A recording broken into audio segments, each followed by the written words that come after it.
Good morning everyone. Current affairs की series में हम 2 दिसंबर पे पहुंच चुके हैं, जिसमें द हिंदू के पीआईबी के करंट अफेयर्स जो है हम एमसीक्यू के थ्रू करने वाले हैं। आई होप आपकी तैयारी अच्छी चल रही होगी। अप्रोक्सीमेटली 200 डेज बचे हैं आपके अपकमिंग प्रीलिम्स एग्जामिनेशन के लिए। तो आई होप आप जितनी भी चीजें आपको फाउंडेशन से लेके एनसीईआरटी से लेके जो स्पेशल बुक्स पढ़नी है, जो स्पेशल स्पेसिफिक बुक्स पढ़नी है, वो आप पढ़ रहे होंगे और उन्हें अच्छे से रिवाइज भी कर रहे होंगे। चलिए टॉपिक्स देख लेते हैं आज एक बार जो हम डिस्कस करने वाले हैं। तो एससीओ इंटरनेशनल एग्जीबिशन के बारे में देखेंगे। गांधार आर्ट, देखिए वैसे हिस्ट्री का क्वेश्चन है, एंशियंट आप कह सकते हैं इसको, या फिर आर्ट एंड कल्चर का भी कह सकते हैं, लेकिन क्योंकि न्यूज़पेपर में मेंशन किया गया था इस वजह से ये इंपॉर्टेंट हो जाता है करंट अफेयर्स के पर्सपेक्टिव से भी। फिर हमने एड्स के बारे में एक क्वेश्चन देखना है, 19:90:90 का जो टारगेट है इसके बारे में हमारा डिस्कशन होने वाला है। फाइनेंशियल एक्शन टास्क फोर्स के ऊपर कुछ नए फैक्ट जो हैं वो हम डिस्कस करेंगे। देन क्वेश्चन नंबर 6 हमारा जो है ब्रह्मपुत्रा के ऊपर रहेगा, ज्योग्राफी रिलेटेड क्वेश्चन है। नोटा के ऊपर डिस्कशन होगा, इंडियन पॉलिटी का क्वेश्चन है। Assistance to disabled person scheme के बारे में देखेंगे। Then super infection, science and technology section से जो क्वेश्चन पूछे जाते हैं उससे कंसर्निंग पूछा जाएगा। एंड फाइनली हमारा जो क्वेश्चन होने वाला है वो हम डिस्कशन करेंगे पीकॉक टर्टल के ऊपर। तो अगेन ये भी आपका जो साइंस एंड टेक्नोलॉजी बायोलॉजी वाला क्वेश्चन है, जिसमें नई नई स्पीसीज उनके आईयूसीएन स्टेटस के बारे में बताया जाता है, जो न्यूज में होती है उनके ऊपर ये क्वेश्चन बनाया गया। फाइनली इन 10 क्वेश्चंस को करने वाले हैं revise. This is brief introduction about me. My name is Prince Luthra, all India rank 577 from UPSC CSC 2014 batch. नए मेंबर्स को वेलकम कर लेते हैं, recently purchased are various test series and the video series. Lovepreet, Neelima Yadav, Pooja, Abhinav, Rivesh Shukla, Bhoomi and Lalita. Meera ने अभी recently हमारी जो various series है उनको परचेज। चलते हैं क्रैक यूपीएससी एग्जाम 200 डेज की जो हमारी सीरीज है उसको हम 3 दिसंबर से लॉन्च कर रहे हैं। मतलब कल से ये जो सीरीज है इसे लॉन्च करने वाले हैं और इसके अंदर जो है डे वाइज प्रिपरेशन जो होगी वो आपकी कराई जाएगी, जिसमें कि डे वाइज असाइनमेंट्स जो होते हैं वो पॉलिटी, एनवायरमेंट, इकोनॉमी, हिस्ट्री को लेकर आपको दिए जाएंगे। The good thing about this series is कि इसमें सबसे पहले हम एनसीईआरटीज को कवर करेंगे। देन जो आपकी स्पेसिफिक बुक्स जो होती हैं रेलेवेंट सब्जेक्ट के कंसर्निंग, जैसे इकोनॉमी के अंदर आपकी रमेश सिंह है, पॉलिटी के अंदर आपकी लक्ष्मीकांत है, हिस्ट्री के अंदर आपकी स्पेक्ट्रम है, आर्ट एंड कल्चर के अंदर आपकी एनसीईआरटीज नितिन सिंघानिया जैसी बुक्स हैं। तो एनसीईआरटीज को कवर करने के बाद हम स्पेसिफिक बुक्स के ऊपर जाएंगे, उसके ऊपर लेक्चर्स इसके अंदर बनाए गए, वो लेक्चर्स आपको करने हैं। देन करंट अफेयर्स और उसके जो मैराथन सेशंस है वो हम इसमें साथ के साथ कवर करेंगे। और एक और अच्छा एलिमेंट इसके अंदर जो डाला गया वो ये है कि एवरीडे बेसिस पे यहां पे आपको मेंस क्वेश्चन जो है वो दिया जाएगा लिखने के लिए और वो मेरे द्वारा इवेल्युएट किया जाएगा। तो 200 दिन तक लगातार आपको ये जो असाइनमेंट्स हैं जो प्रीलिम्स में आपको हेल्प करने वाले हैं, मेंस में आपको हेल्प करने वाले हैं, and then at the same time जो मेंस की राइटिंग प्रैक्टिस है वो इसके अंदर दी जाएगी आपको एवरीडे बेसिस पे। स्ट्रेटेजी के जो वीडियोस होते हैं वो भी यहां पे शेयर किए जाएंगे आपसे। माइंड मैप्स जो होते हैं, कुछ स्टूडेंट्स जो होते हैं माइंड मैप से काफी अच्छी तैयारी कर लेते हैं, वो भी इसके अंदर आपको प्रोवाइड किए जाएंगे। फाइनली जो गाइडेंस होगी राउंड द ईयर, क्योंकि ये 2 साल की इसकी ड्यूरेशन है, इसका जो टाइम पीरियड आपको दिया गया, आप इस सीरीज को सब्सक्राइब करने के बाद 2 साल तक एक्सेस कर सकते हैं। तो ये जो 2 साल तक मेरी गाइडेंस है वो आपके साथ यहां पर रहने वाली है। चलिए शुरुआत करते हैं अपने क्वेश्चन की। एक बार मार्किंग स्कीम देख लेते हैं। उससे पहले तो आपको यहाँ पे 6 अच्छे से ज्यादा मार्क्स स्कोर करने हैं to be in the safe zone, और लेस देन 6 अगर आपका स्कोर आता है तो आपको दोबारा से अटेम्प्ट कर लेना चाहिए।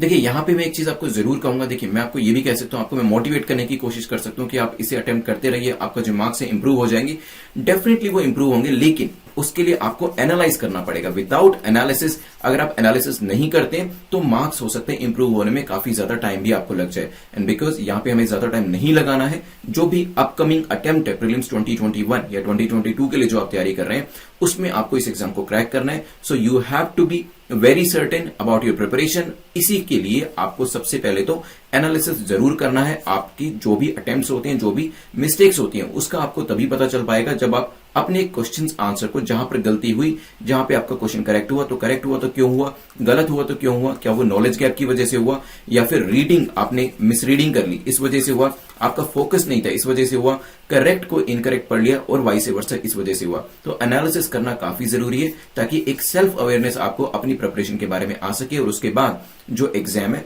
उसकी प्रिपरेशन करना ईजी हो जाएगा। चलिए आज के पहले क्वेश्चन पे चलते हैं। The first question is about SCO online international exhibition. पूछा गया एससीओ ऑनलाइन इंटरनेशनल एग्जीबिशन के बारे में बताएं कौन सी स्टेटमेंट आपकी करेक्ट है, कौन सा कथन आपका सही है। पहली स्टेटमेंट कहती है it was developed and curated bye national museum new Delhi. तो ये किसके द्वारा डेवलप करी गई है? नेशनल म्यूजियम न्यू दिल्ली के द्वारा डेवलप करी गई है और क्यूरेटेड करी गई है। It showcase the knowledge about Hinduism, ये हिंदुइज्म के बारे में नॉलेज को शो करती है। It aim to connect SCO countries to each other via art of Central Asia, Central Asia की जो आर्ट है उसके through SCO that is Shanghai Cooperation Organisation की जो कंट्रीज है उनको यहां पर एक दूसरे के साथ क्या किया जाता है? कनेक्ट किया जाता है। सोचिए फिर डिस्कस करते हैं। चलिए डिस्कस करते हैं। तो बेसिकली हमारे जो वाइस प्रेसिडेंट हैं मिस्टर वेंकैया नायडू, उन्होंने अभी ये SCO council head of government meeting जो थी इसको वीडियो कॉन्फ्रेंस के थ्रू हेल्ड किया था। और यहां पे एक अच्छी चीज जो करी गई वो है एक nmvirtual.in, ये जो एक वेबसाइट है इसको यहां पे दिखाया गया है, एक्सेस किया गया है। इसके अंदर 3D स्कैनिंग से लेके state of the art virtual space utilisation technologies को यूज किया गया है। देखिए किस तरीके से वेबसाइट दिखती है, मैं दिखाऊंगा। पूरी 3D मॉडलिंग इसके अंदर कर रखी है। बट पहले क्वेश्चन पे आते हैं। तो एससीओ ऑनलाइन इंटरनेशनल एग्जीबिशन जो कि कहां पे लॉन्च करी गई थी, जो कि हमारे वाइस प्रेसिडेंट के द्वारा लॉन्च करी गई है, उसको लेकर पहली स्टेटमेंट है it was developed and curated bye national museum new Delhi. तो ये जो एग्जीबिशन है किसके द्वारा डेवलप करी गई है? डेवलप और क्यूरेटेड। क्यूरेटेड मतलब होता है किसी चीज को एक्सपर्ट तरीके से करना या किसी इंफॉर्मेशन को एक्सपर्ट तरीके से ऑर्गेनाइज करना। तो ये जो दोनों चीजें जो है किसके द्वारा करी गई है? बिल्कुल सही दिया है, नेशनल म्यूजियम न्यू दिल्ली के द्वारा करी गई है। अभी वेबसाइट में आपको दिखाऊंगा, it's one of the fantastic website, 3D modelling उसके अंदर दिखा रखी है। पहली स्टेटमेंट करेक्ट हो जाती है। क्या यहाँ पे हिंदुइज्म के बारे में नॉलेज शो करी गई है? तो यहाँ पे ये जो पर्टिकुलर स्टार्टिंग करी गई है ये बुद्धिज्म को लेकर करी गई है। तो यहाँ पे शोकेस किसका किया गया है? सो स्कूल ऑफ बुद्धिज्म, जो डिफरेंट स्कूल्स ऑफ बुद्धिज्म है उसके कंसर्निंग नॉलेज को शो किया हुआ है। तो सेकंड स्टेटमेंट इनकरेक्ट हो जाती है, जिस वजह से डी और ए आपका एलिमिनेट हो जाता है। और क्योंकि फर्स्ट स्टेटमेंट आपकी करेक्ट है, इट मींस आंसर क्या हो जाएगा? बी। और तीसरी स्टेटमेंट करेक्ट हो जाएगी। दैट इज इससे क्या होगा? एससीओ कंट्रीज के बीच में जो कनेक्ट है उसको इंक्रीज करने की कोशिश करी जाएगी। देखिए वेबसाइट कुछ इस तरीके से दिखती है। अभी मैं आपको लाइव दिखा देता हूं ये वेबसाइट किस तरीके से काम करती है। Just a second. So this is the website, आप देख सकते हैं काफी हैवी वेबसाइट है। आप इस पे जाकर जरूर एक बार एक्सपीरियंस करिएगा, एंटर करिएगा। एंटर करने के बाद आप से कंट्री पूछेगा, किस कंट्री में आप जाना चाहते हैं। ऐसे मूविंग बैकग्राउंड है इस वेबसाइट के ऊपर, देयरफॉर इट्स अ वेरी। फिर यहाँ पे आपको वेरियस कंट्रीज के बारे में पूछेगा, India, Kazakhstan, China, Kyrgyzstan, Pakistan, Russia. आप किसी भी कंट्री को सिलेक्ट कर सकते हैं। Let's select India. उसके बाद आपसे वेरियस टाइप के जो सरमन्स थे या जो इंपॉर्टेंट चीजें, फिलोसफी ऑफ बुद्धिज्म, किसी भी चीज के बारे में आप इंपॉर्टेंट नॉलेज चाहते हैं आप उसमें एंटर कर सकते हैं। देन जो पेज होगा उस लोड होने में थोड़ा सा टाइम लगेगा। आफ्टर लोडिंग आप जो वेरियस चीजें हैं कंसर्निंग बुद्धा उसको आप 3D मॉडल के थ्रू देख सकते हैं। So this is one of the best websites जो मैंने अभी तक देखी है। आप भी चाहें तो अपनी इंफॉर्मेशन के लिए इसको देख सकते हैं। सो चलते हैं नेक्स्ट क्वेश्चन के ऊपर। क्वेश्चन नंबर सेकंड जो है बात करता है the Greco Roman effect on Gandhara art के बारे में पूछा गया। Gandhara art can be trace through. तो ग्रीको रोमन इफेक्ट जो है गांधार आर्ट के अंदर वो कैसे ट्रेस किया जा सकता है? पहली स्टेटमेंट कहती है बुद्धास वेवी हेयर। इससे पता चलता है गांधार आर्ट के अंदर जो बुद्धा बनाया गया उसमें ग्रीको रोमन इफेक्ट है, हो सकता है। सेकंड, द फोरहेड लाइंस, जो फोरहेड की लाइंस है उससे भी ये चीज अंदाजा लगाई जा सकती है। Drape and style of garment, जो उनका ड्रेप था, जो उन्होंने एक शाल टाइप चीज आगे डाली होती थी, और उनका जो गारमेंट था उसके स्टाइल से भी ये चीज बताई जा सकती है। सोचिए फिर डिस्कस करते हैं। चलिए देखिए, अगर बुद्धा की भी आप प्रतिमाएं देखते हैं तो वेरियस अलग अलग टाइप से देखेंगे। अगर ग्रीको रोमन इफेक्ट उसमें होगा तो बुद्धा के जो हेयर होंगे वो करली होंगे, थोड़े वेवी टाइप के होंगे, और उनके फोरहेड के ऊपर आपको लाइंस देखने को मिलेगी। सामने आपको ड्रेप भी दिखेगा, जैसे कि मैं आपको नेक्स्ट इमेज में दिखाने वाला हूं। तो यहाँ पे तीनों जो स्टेटमेंट्स हैं वो आपकी करेक्ट हो जाती है। आंसर क्या हो जाएगा? D will be the correct answer. Greco Roman effect अगर गांधार आर्ट में आपको देखना है और खासतौर पर बुद्धिज्म में बुद्धा की प्रतिमा के अंदर, तो ये तीनों कैरेक्टरिस्टिक आपको उनकी जो मूर्ति होगी उसके अंदर देखने को मिलेंगे। तो यहाँ पे आपको देख रहे हैं कि आप यहाँ पे आपको हल्की सी लाइंस दिख रही होंगी, यहाँ पे वेवी आपको करली हेयर्स थे वो भी दिख रहे हैं। देन ड्रेप जो है ये भी आपको देखने को मिलेगा। तो दिस इज द ड्रेप जो उन्होंने डाला हुआ है। इसके अलावा हेलो अराउंड द हेड, जैसे कि आप पीछे हेलो देख रहे हैं, this is also Greco Roman origin. Then Buddha's wavy hair हमने देख लिया, फोरहेड लाइंस देख ली। ऑर्नामेंट्स भी जब बुद्धा ने डाले होते हैं वो भी कहीं ना कहीं ग्रीको रोमन इफेक्ट को दर्शाता है। एंड ड्रेप और या फिर गारमेंट जो है वो तो मैंने आपको बताई दी है। So see this question can come in the ancient India part, या फिर आर्ट एंड कल्चर के अंदर भी पूछा जा सकता है, बिकॉज रिसेंटली इनके बारे में मेंशन किया हुआ है। आप जानते हैं एससीओ का पूरा एग्जीबिशन जो है वो ही आपके बुद्धिज्म के ऊपर हुआ है, और बुद्धा को लेकर ही क्वेश्चन जो है अपकमिंग एग्जामिनेशन के अंदर पूछा जा सकता है। क्वेश्चन नंबर 3 को देखते हैं। Consider the following statement about acquired immunodeficiency syndrome. तो एड्स के बारे में पूछा है कि बताएं कौन सी स्टेटमेंट करेक्ट है, कौन सा कथन आपका सही है। पहली स्टेटमेंट कहती है इट्स अ पेंडेमिक डिसीज। ये एक पेंडेमिक डिसीज है, हो सकता है। It causes damage to the immune system. ये इम्यून सिस्टम को डैमेज करती है। और इस बार का जो वर्ल्ड एड्स डे का थीम है वो है कम्युनिटीज मेक द डिफरेंस। तो जो कम्युनिटीज है वो एक डिफरेंस जो है वो लाती है। बेसिकली 1 दिसंबर को, कल ही हमने जो वर्ल्ड एड्स डे जो था इसको ऑब्जर्व किया था और हर साल 1 दिसंबर को इसे ऑब्जर्व किया जाता है। इस वजह से काफी सारे आर्टिकल्स इसको लेके न्यूज़पेपर में दिए हुए थे। सोचिए क्या आंसर होगा, फिर इसको डिस्कस करेंगे। चलिए डिस्कस करते हैं। तो अगर आप थीम की बात करें, वर्ल्ड एड्स डे 2020 का जो थीम है वो है ending the HIV AIDS epidemic, resilience and impact. Resilience and impact. और नाम में क्या आ रहा है, ending the HIV AIDS epidemic. It means it is not pandemic, it is epidemic. तो पहली स्टेटमेंट आपकी गलत हो जाती है और थीम जो है वो भी गलत मेंशन किया हुआ है। तो पहली और तीसरी स्टेटमेंट गलत हो जाती है। पेंडेमिक और एपिडेमिक के बीच का जो डिफरेंस है वो मुझे कमेंट सेक्शन में बताइएगा, बिकॉज जब हमने कोविड को डिस्कस किया था हमने एपिडेमिक, पेंडेमिक और एंडेमिक के बीच के डिफरेंस को अच्छे से पढ़ा था। सेकंड स्टेटमेंट कहती है कि इम्यून सिस्टम को डैमेज करता है। तो सेकंड स्टेटमेंट आपकी बिल्कुल करेक्ट हो जाती है। आंसर आपका हो जाएगा ए। चलिए नेक्स्ट क्वेश्चन पे चलते हैं। Next question talks about, next question 90:90:90 target के बारे में पूछा गया है कि ये जो पर्टिकुलर टारगेट है ये किससे एसोसिएट करता है। क्या ये अल्जाइमर से एसोसिएट करता है, मलेरिया से एसोसिएट करता है, एड्स से एसोसिएट करता है या फिर टीबी से एसोसिएट करता है। सोचिए क्या आंसर होगा। ज्यादा टाइम मत लीजिएगा इसके लिए, इजी है कंपैरेटिवली और ज्यादा स्टेटमेंट्स भी नहीं है यहां पर। सोचिए क्या आंसर होगा, फिर डिस्कस करते हैं। चलिए तो यहां पे आंसर क्या है, 90:90:90 का जो टारगेट है वो रखा गया है किसके लिए, एड्स के लिए। तो सी इज द करेक्ट आंसर। अभी 90:90:90 का मतलब क्या है वो एक बार देख लेते। तो यहां पे 90 जो है वो रिप्रेजेंट करता है कि 90% of all the people living with HIV, जिनको HIV है, जितने भी लोगों को HIV है, जो भी वो बड़ा नंबर है, उसमें से 90% लोगों को अपने स्टेटस के बारे में पता चलना ही चाहिए दैट दे हैव HIV। तो यहाँ पे बताया गया एज एन एस्टिमेट 38 मिलियन लोगों को यहाँ HIV है, उससे ग्रसित है। तो 90% ऑफ 38 मिलियन लोगों को पता चलना चाहिए कि उनको HIV है। देन जितने लोगों को पता चल गया 90% लोगों को, उसका 90% लोगों को यहां पर क्या देना है, उनको एंटी रेट्रोवायरल थेरेपी, जिसको आर्ट कहा जाता है, ART, उनको ये थेरेपी जो है ये प्रोवाइड करने का टारगेट रखा गया। देन फर्दर 90%, तीसरा 90 किसके लिए, 90% ऑफ ऑल द पीपल जिनको आर्ट मतलब एंटी रेट्रोवायरल थेरेपी जो दी जा रही है उनका वायरल सप्रेशन होना चाहिए। तो ये 3 90-90-90 का मतलब है, ध्यान रखिएगा इस चीज के बारे में। चलते हैं नेक्स्ट क्वेश्चन के ऊपर, विच इज क्वेश्चन नंबर 5। पूछा गया है consider the following statement about FATF financial action task force. इससे कंसर्निंग हमने APG के बारे में भी डिस्कस किया है, एशिया पैसिफिक ग्रुप, जो इसी से ही एसोसिएट करता है, इसका रीजनल ब्लॉक है।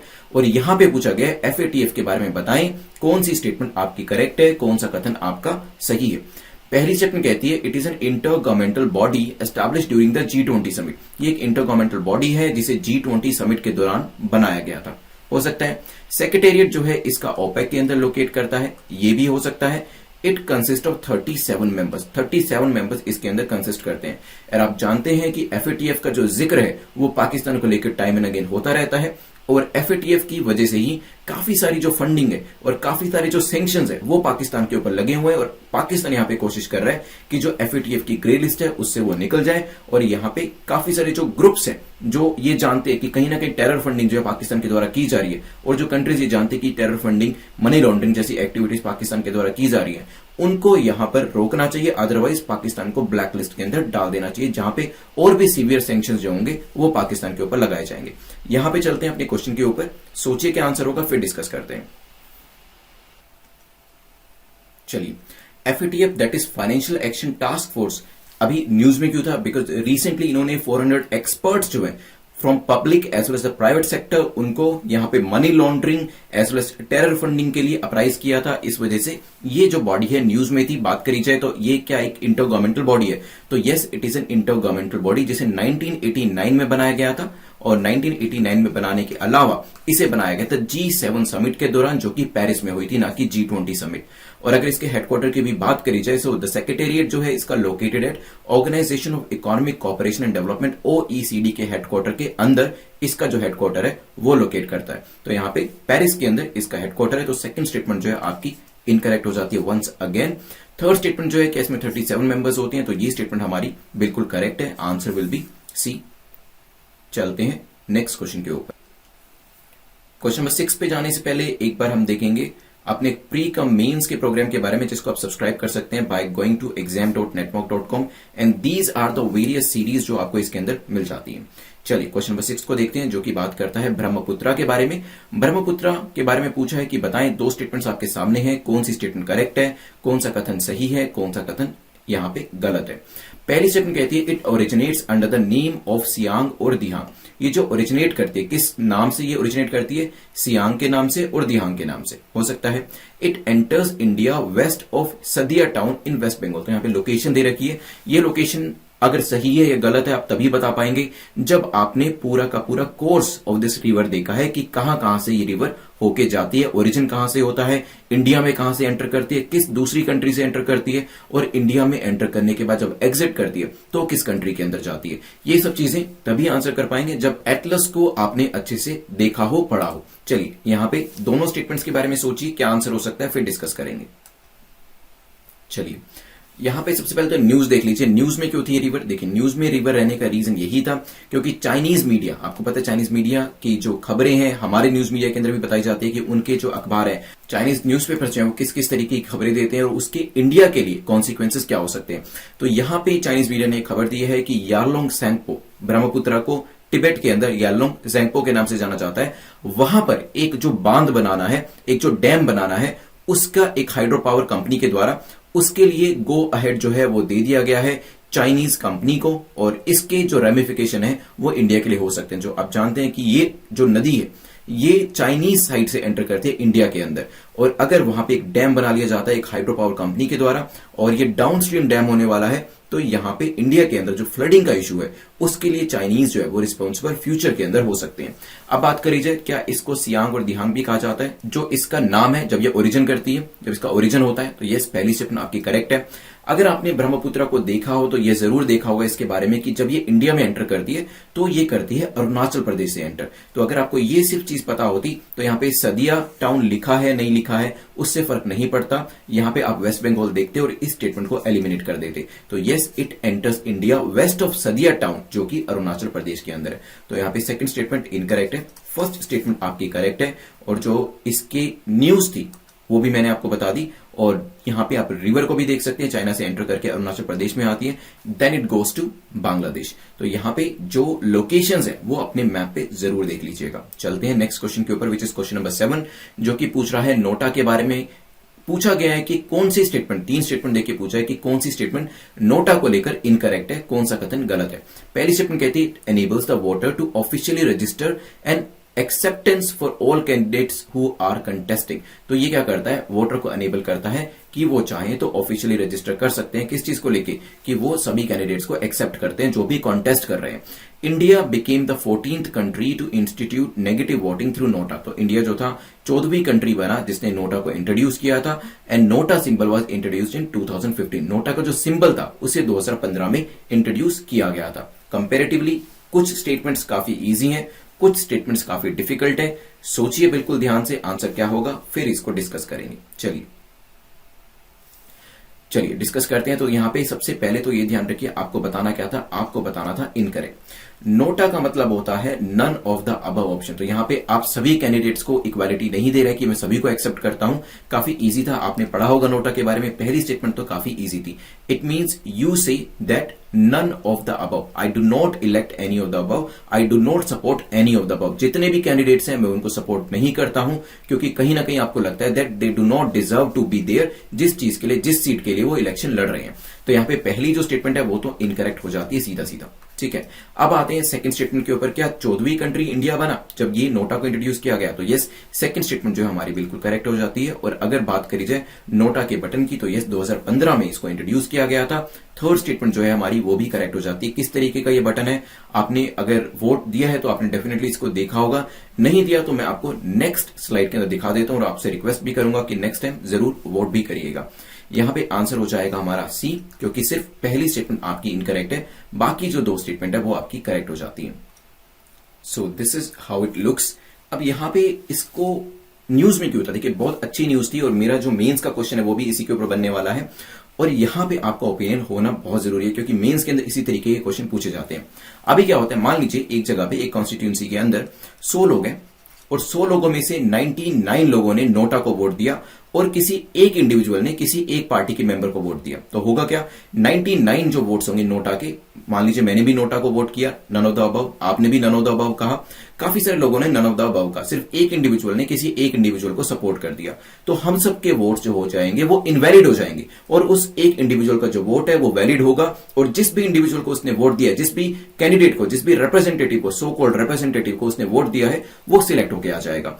तो देखा जाए तो डेमोक्रेसी तो रही नहीं। डेमोक्रेसी में क्या होता है, मेजोरिटी का रूल। मेजोरिटी क्या कह रही थी, मेजोरिटी तो ये कह रही थी कि 99 लोगों ने ये कहा 100 में से कि हमें इनमें से कोई भी कैंडिडेट पसंद नहीं है, लेकिन आपने क्या किया, आपने उन 99 लोगों को रख दिया साइड में और आपने उस एक इंडिविजुअल की बात मान ली। तो क्या ये डेमोक्रेसी है? नहीं। देखिए, इसके अंदर एक एडवोकेसी जो है काफी इंपॉर्टेंट जो मुझे लगी और काफी अच्छी भी लगी, वो इंट्रोड्यूस करी गई है अभी कोर्ट के अंदर, और कहा गया है कि जहां पर नन ऑफ द अबव का सबसे ज्यादा वोट मिलते हैं तो वहां पर क्या करना चाहिए, सबसे पहले तो इलेक्शन को कैंसिल करना चाहिए, ये सबसे बड़ी चीज। देन जब आप री इलेक्शन वहां पर कराएंगे तो जितने भी लोग ऊपर, जिनको नन ऑफ द, जिसकी वजह से none of the above vote किया गया था, वो नेक्स्ट टाइम इलेक्शन में नहीं रहेंगे। तो एक काफी अच्छी जो है एक सजेशन दी गई है। आई होप इसको फॉलो करना चाहिए, क्योंकि अगर 100 में से 99 लोग ये कह रहे हैं नन ऑफ द अबव को वोट दे रहे हैं, इट मींस आपको इलेक्शन दोबारा कराने चाहिए। और जो ऊपर लोग, जो कि कैंडिडेट्स थे, मान लीजिए ऊपर 10 कैंडिडेट्स थे नन ऑफ द अबव के ऊपर, उन 10 के 10 लोगों को यहां पे राइट नहीं होना चाहिए दोबारा से अपने आप को रिप्रेजेंटेटिव बताने का।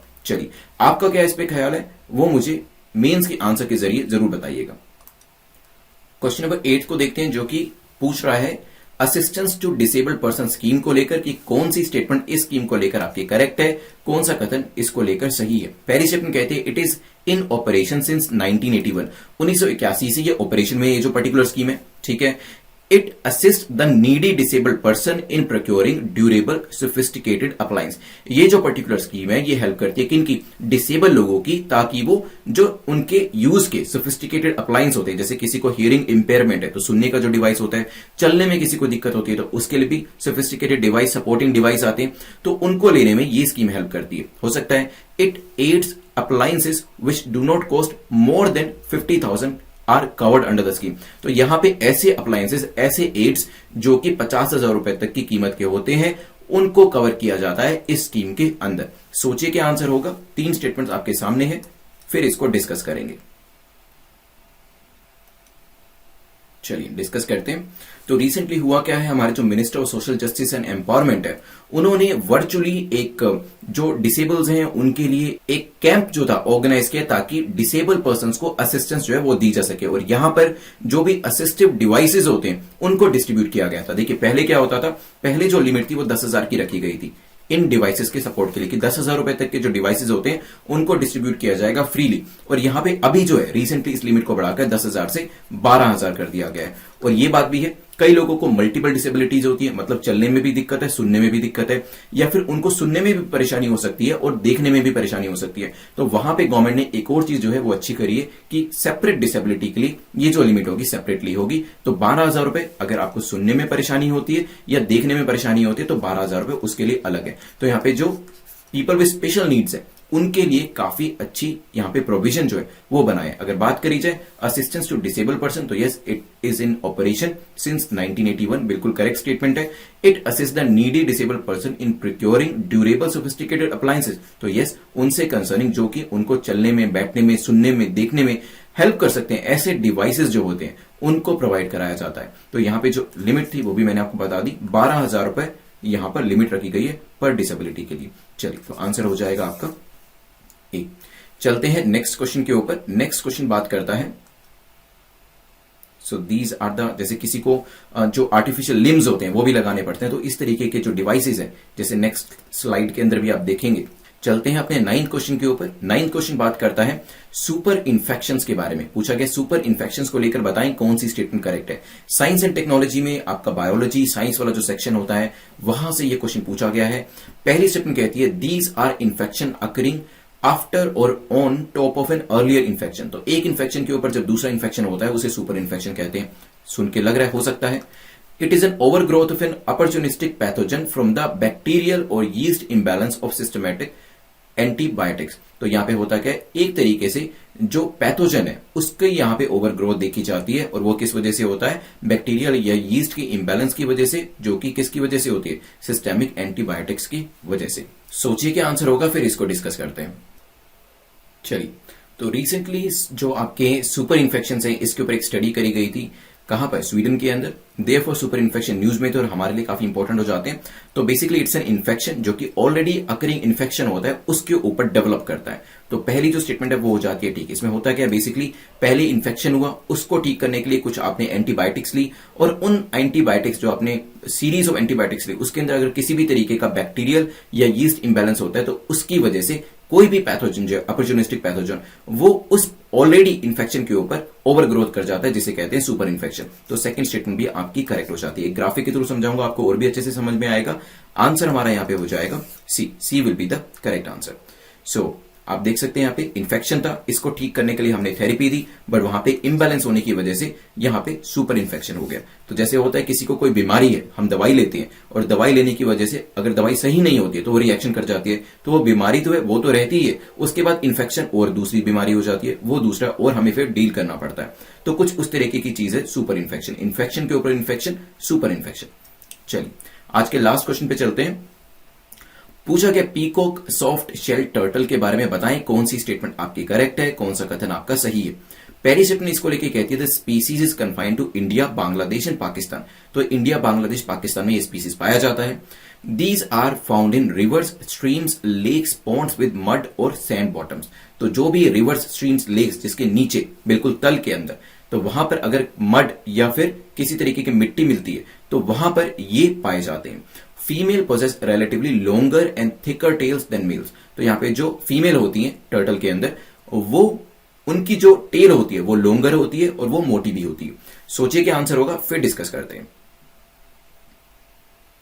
चलिए, तो यहां पे recently peacock soft shell turtle जो है ये इसको बेसिकली वल्नरेबल स्पीसीज माना जाता है।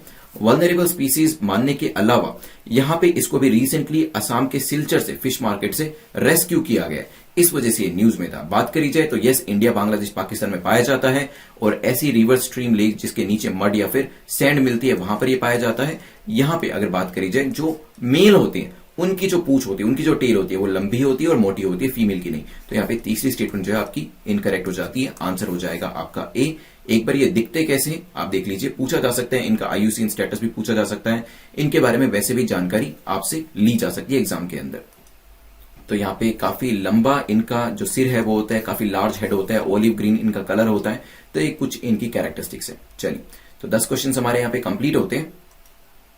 बिफोर प्रीलिम्स क्वेश्चन जो हम क्वेश्चन ऑफ द डे आपको देंगे और मेंस का जो आपको क्वेश्चन ऑफ द डे देंगे, और जो विनर जो है जिन्होंने मॉक टेस्ट सीरीज जीती है उनको डिक्लेयर करेंगे, उससे पहले हम 2 मिनट के अंदर करते हैं रिवीजन। लेकिन आज थोड़े से रूल्स जो है हमारे वो थोड़े से अलग हैं जिनको आपको फॉलो करना है।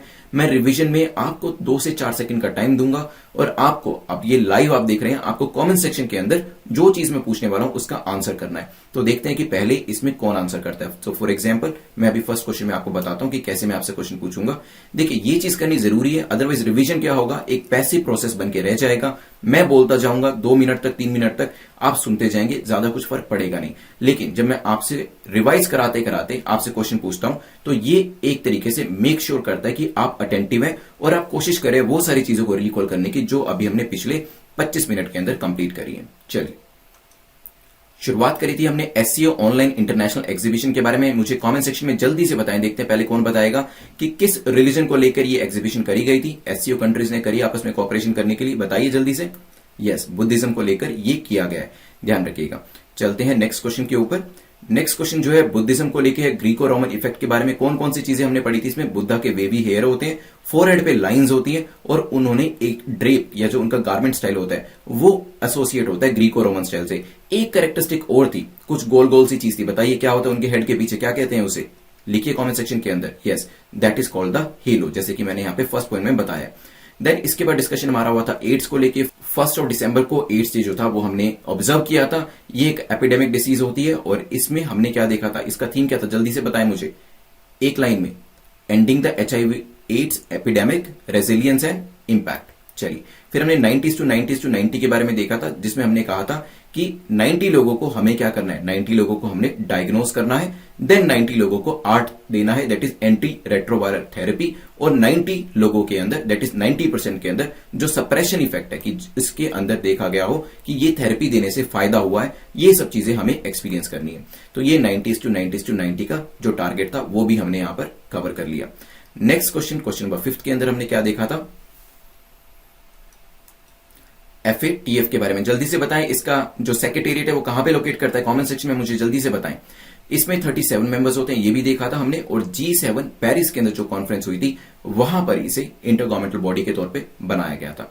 फिर हमने देखा था क्वेश्चन नंबर 6 के बारे में। क्वेश्चन नंबर 6 में हमने देखा था ब्रह्मपुत्र कौन से इंडियन स्टेट में एंटर करती है, ब्रह्मपुत्र सबसे पहले जल्दी से बताएं। यस, अरुणाचल प्रदेश में एंटर करती है, और उसके बाद कहां से ये एग्जिट होती है, असम से जाते हुए किस देश में जाती है, बांग्लादेश के अंदर जाती है, ध्यान रखिएगा, सियांग दियांग इसे कहते हैं। यहां पे हमने पढ़ा था चाइनीज डैम के बारे में, हाइड्रो पावर डैम जो है वो बनाए जा रहे हैं, जो कि इंडिया के लिए खतरा हो सकता है आगे आने वाले टाइम में, ध्यान रखिएगा। नोटा के अंदर हमने पढ़ा था कि 2015 में इसको लाया गया है, नन ऑफ द अबव कहलाता है, और 14th कंट्री जो है इंडिया यहां पर बन गया। पूरी न्यूज मैंने बताई थी कि नोटा सिलेक्ट किया जाता है, मैंने 99 लोगों ने नोटा सिलेक्ट किया, एक ने नहीं किया, वो पूरा एग्जाम्पल देके आपको समझाया था।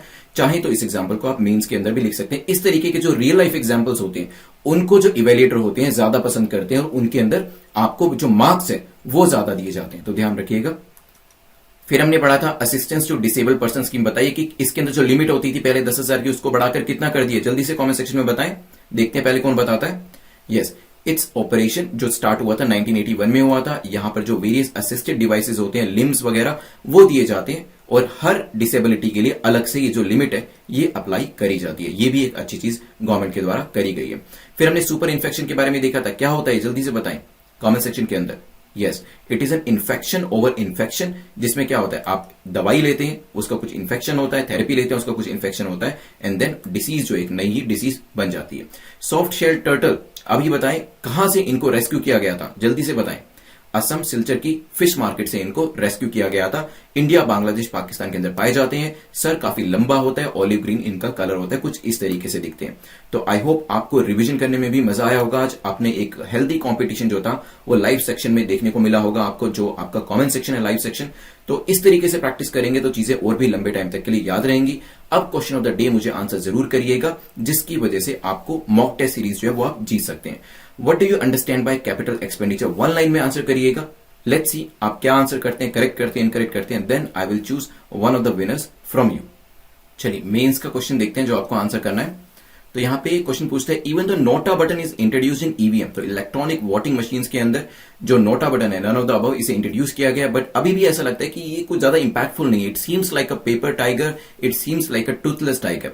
What suggestion would you give as a citizen of the country to make it more impactful, तो आप क्या यहां पर ऐसे सुझाव देंगे जिससे कि इसको और भी प्रभावशाली बनाया जा सकता है। तो इसके आंसर जो आप चाहें तो लिख सकते हैं। तो यहां पे एक चीज मैं और बताना चाहूंगा, आरती एंड अरुंधति, आप दोनों के आंसर्स, जितने भी क्वेश्चंस मैंने चेक किए, जैसे कल मैंने अराउंड 12 क्वेश्चंस चेक किए थे, आप दोनों के जो आंसर्स थे अभी तक के बेस्ट आंसर्स हैं। कोशिश करिए उसे इंप्रूव करने की, जो मैंने आपको फीडबैक दिया उस चीज को ध्यान में रखते हुए, इससे आपके जो मार्क्स हैं जो ऑलरेडी अच्छे हैं और भी इंप्रूव हो सकते हैं। बाकी के जो लोग जो मुझे प्लेटफॉर्म के ऊपर exam.netmock.com के ऊपर अपने आंसर सबमिट करें, उनके लिए मैं यही कहूंगा कि 2 चीजें मत करिए। एक तो जेपीजी फॉर्मेट में आंसर मत सबमिट करिए, उससे मैं अच्छा फीडबैक नहीं दे सकता। पीडीएफ फॉर्मेट में करेंगे तो मैं आपकी आंसर शीट पे लिख भी पाऊंगा और आपको एक अच्छा फीडबैक दे पाऊंगा कि कैसे अपने आंसर को इंप्रूव किया जा सकता है। और टाइप करके कोशिश करें कि आंसर ना लिखे वहां पर exam.netmock.com के ऊपर, क्योंकि अगेन अगर आप टाइप करते हैं तो अगेन मैं उसमें कुछ भी ज्यादा चेंज नहीं कर सकता, मैं उस पर लिख के आपको फीडबैक नहीं दे सकता। तो कोशिश करें आप जो भी आपने आंसर्स लिखे हैं वो प्लेन पेपर पे लिखे, जैसे कि शीट यूपीएससी के अंदर आती है A4 साइज की शीट के ऊपर, उसका फोटो क्लिक करके पीडीएफ में कन्वर्ट करके उसे अपलोड करें। पीडीएफ में जब आप अपलोड करते हैं तो मैं एक अच्छे तरीके से उसे चेक भी कर सकता हूं और आपकी आंसर शीट के ऊपर लिख भी सकता हूं और एक फीडबैक आपको दे सकता हूं, जो कि जेपीजी दैट इज जब आप फोटो को सबमिट करते हैं या फिर जब आप टेक्स्ट को टाइप करते हैं उसके अंदर वो चीज पॉसिबल नहीं हो पाती है। तो कोशिश करिएगा आप पीडीएफ को सबमिट करने की। बाकी कांग्रेचुलेशन आरती एंड अरुंधति, जैसे आपने आंसर लिखे हैं इसको और भी इंप्रूव करने की कोशिश करिए। ऑलरेडी आपने काफी अच्छे आंसर लिखे हैं, इससे भी ज्यादा अच्छे और भी आंसर लिखे जा सकते हैं। So all the best for the future. चलिए तो यहाँ पे जिन्होंने हमारी टेस्ट सीरीज जो है उनको जीता है, उनका नाम है देहरादून एक्सप्रेस, ये इनका शायद प्रोफाइल का नाम है। तो देहरादून एक्सप्रेस, आप मुझे @prince_लूथरा पे बता दीजिएगा कि आपको जो टेस्ट सीरीज आपने जीती है वो हिंदी में चाहिए या इंग्लिश में चाहिए। अपने मार्क्स कमेंट सेक्शन में जरूर लिखिएगा। आप जो आंसर लिख रहे हैं उसके साथ मार्क्स लिखने भी जरूरी है।